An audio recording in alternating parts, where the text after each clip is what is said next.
They said no human body could survive all three. Not in the 19th century. Not without medicine. Not without prayer. And yet, on a rain-soaked morning in 1871, doctors in a forgotten southern county stood in silence as a woman named Mary opened her eyes again. She had survived smallpox. She had survived typhoid fever. And now, against every medical law of the time, she had survived cholera. The room smelled of vinegar, sweat, and fear. Not fear of disease. Fear of her. Because Mary was not just a patient. She was formerly enslaved. Illiterate. Unrecorded. Unclaimed. And every time they expected her to die, her body refused. Within weeks, whispers spread through the town. Within months, ministers stopped visiting her bedside.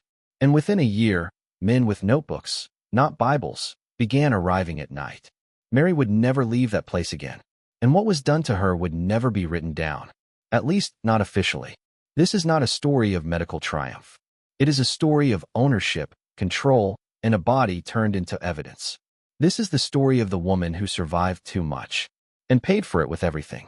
Mary was born sometime around 1838. No one knew the exact year. No birth certificate.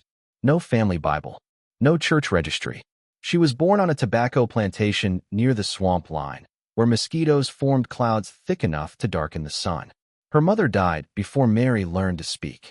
Her father was never named. From childhood, Mary was known for one thing. She didn't get sick. When fever swept through the slave quarters, she remained standing. When coughs turned into blood, she kept working. When children were buried without coffins, she watched silently. The elders called her touched. The overseers called her useful.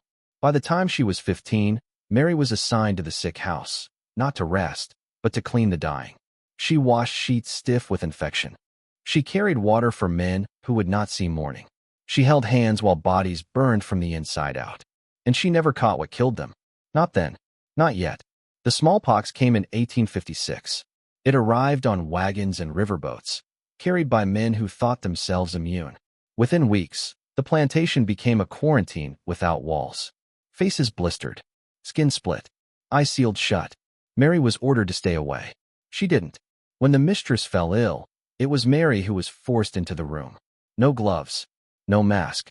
Just faith and obedience. For weeks, Mary slept beside the infected woman, breathing the same air, touching the same wounds. When the mistress died, Mary was dragged outside and left alone, expected to follow. She never did. Her skin remained unmarked. Doctors from the nearest town arrived to inspect her. They prodded her arms, examined her eyes, and asked questions no enslaved woman was meant to answer. How long were you exposed? Did you feel fever? Did you bleed? Mary said nothing. Silence became her first defense. Emancipation came like a rumor first, spoken quietly, cautiously. When it finally arrived, Mary was already being watched. She left the plantation with no money, no family, and one strange reputation: the woman's sickness wouldn't take. She found work washing clothes near a church-run orphan home. Children fell ill often there. Too often. Typhoid swept through the building in 1869. Mary nursed the sick again. And again, she lived. That was when the doctor wrote her name down. Not as a patient, not as a survivor, but as a case. And when cholera arrived 2 years later, they no longer prayed for her. They prepared to study her. The cholera did not arrive loudly. It seeped in through water barrels, church wells, and baptismal fonts. It entered bodies silently, and then tore them apart from the inside. By January 1871, the orphan home was sealed. Black cloth hung on the doors. Bells rang at dawn and dusk, counting the dead. Mary was assigned to the worst wing. Children vomited until their throats split. Skin turned blue. Limbs went cold before hearts stopped beating. The air smelled of rot and lie. When Mary collapsed on the 7th night, the priest made the sign of the cross and whispered. Finally, they laid her in the quarantine room beneath the chapel. No windows. No candles. No prayers. She was marked dead by morning. But that afternoon, someone heard breathing. Dr. Elias Crowther arrived 2 days later. He was not local. His coat was too clean. His accent too educated. His notebooks already half-filled. He did not ask if Mary consented. He asked who owned her now. Freedom, it seemed, did not apply to miracles. Mary was transferred, not discharged, to a former Civil War infirmary recently repurposed as a sanitary research ward. Officially, she was a patient. In practice, she was confined. Her room had no handle on the inside. They measured her pulse every hour, took blood until her arms bruised purple, recorded her stool, sweat, breath. She was fed controlled meals, given contaminated water deliberately, and still, she lived. Crowther wrote one line repeatedly in his journal. Resistance without explanation is not immunity. It is anomaly. Anomalies, he believed, were meant to be opened. At first, the staff spoke to Mary. Then they spoke around her. Then not at all. She became subject M. Church leaders visited once, stood outside her room, debated scripture, then left without seeing her. The nurses avoided eye contact. At night, Mary heard scratching behind the walls. Rats or something else. She began to dream while awake. Dreams of hands pressing down. Dreams of water filling her lungs without drowning her. Dreams of standing in a field of graves marked only by numbers. Each morning, the doctors said the same thing. You should be dead. By summer, Crowther brought students. They watched her breathe. Some crossed themselves afterward. One fainted. None objected. In October 1871, Crowther prepared a paper for a Northern Medical Society. It described a woman of African descent with unprecedented resistance to epidemic diseases. It included sketches, measurements, predictions, but it was never presented. Because Mary stopped cooperating. Not violently. She simply stopped responding.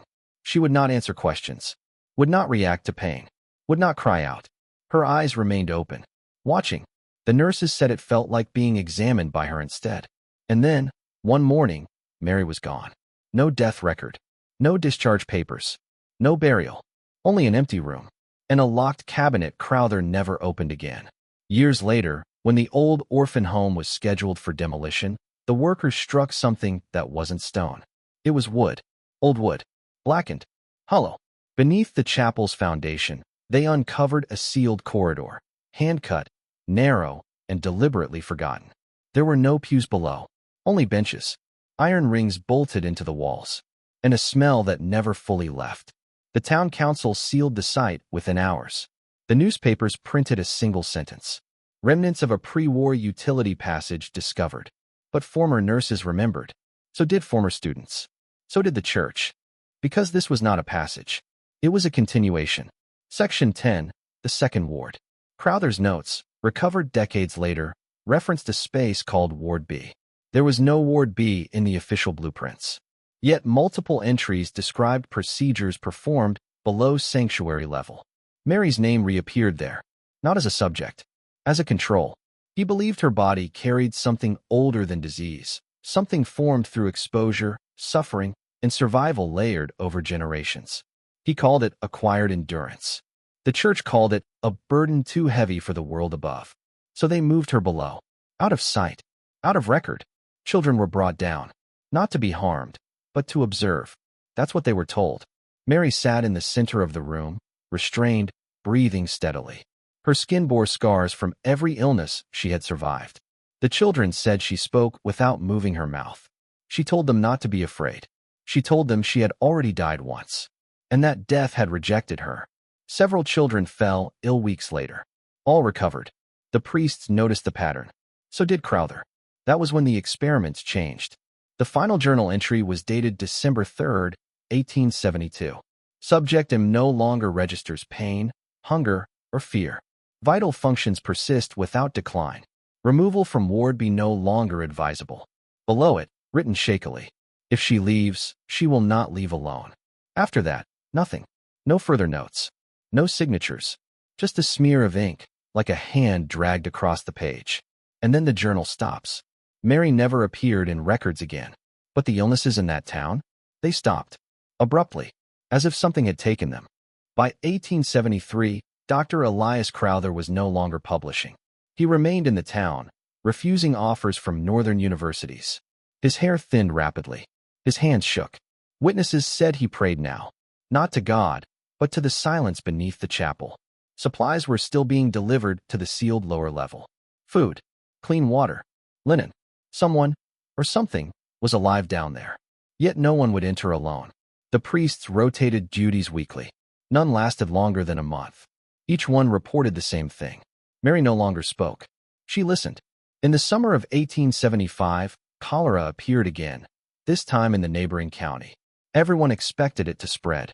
It didn't. Instead, cases weakened as they approached the town. Symptoms dulled. Fatalities stopped. Doctors were baffled. Clergymen declared it divine protection. But Crowther wrote a single sentence in the margin of a letter. She is drawing it inward. He believed disease behaved like a living thing, seeking hosts, fleeing resistance. And Mary had become something worse than resistance. She had become an end point. The bishops convened in secret. They reviewed Crowther's notes, the testimonies of priests, the accounts of children who dreamed of a woman standing at the edge of their beds, breathing slowly. The conclusion was unanimous. Mary could not be freed. She could not be studied. She could not be killed. So they did the only thing institutions do when faced with a truth they cannot control. They sealed it. The lower chapel was filled with stone and lime. The iron rings were left embedded. No grave marker. No confession. Only a prayer added quietly to the liturgy. For those who carry the suffering of many. Crowther entered the sealed chamber alone one last time. He did not bring instruments. He brought his journal. No one knows what was said. But when he emerged hours later, his eyes were bloodshot, and his voice was gone. He burned his papers that night. 3 days later, he boarded a train north. He died of typhoid within a year. Doctors noted something strange. He never developed fever. In 1939, a federal inventory project began cataloging abandoned church properties across the South. Most files were routine. One was not. A sealed drawer beneath a diocesan archive contained a single folder labeled only M. 1871. Inside were fragments, Crowther's handwriting, and signed medical diagrams. A map of the chapel foundation, showing a space that did not exist on any official record, and one typed memorandum dated 1904. Continued stability observed. No surface outbreaks within a 5-mile radius. Do not disturb. There was no signature. Only a church seal. The chapel was scheduled for renovation in 1948. Workers reported unusual warmth beneath the floor. Not heat, presence. When they drilled through the foundation, the smell returned. Not decay, sterile air. Like a hospital long abandoned but never emptied. They stopped work after discovering a human-shaped cavity in the stone. No skeleton, no remains, just an impression, as if something had stood there for decades. The renovation was canceled. The building was quietly demolished. The land was never resold. Historians argue about Mary. Some say she was a medical miracle exploited by cruel men. Others say she was a symbol, a convergence of survival, trauma, and forced endurance. But the records suggest something darker. Mary did not survive disease. She contained it. A living quarantine. A body trained by suffering to absorb what the world could not withstand. She was never meant to be cured. She was meant to be kept. And when institutions realized they could not control her, they buried the truth around her instead. Even now, that county reports unusually low rates of epidemic illness. Even now, local churches include an unnamed prayer for those who carry unseen burdens. Even now, no one can explain why the ground beneath the old chapel never freezes. Mary has no grave, no marker, no descendants who know her name. Only a silence that protects others, and a file that ends with one final line, written in ink darker than the rest. If she is released, the world will remember why she was hidden. Mary was enslaved. She was studied. She was erased. And she may still be there, holding back what we were never meant to survive.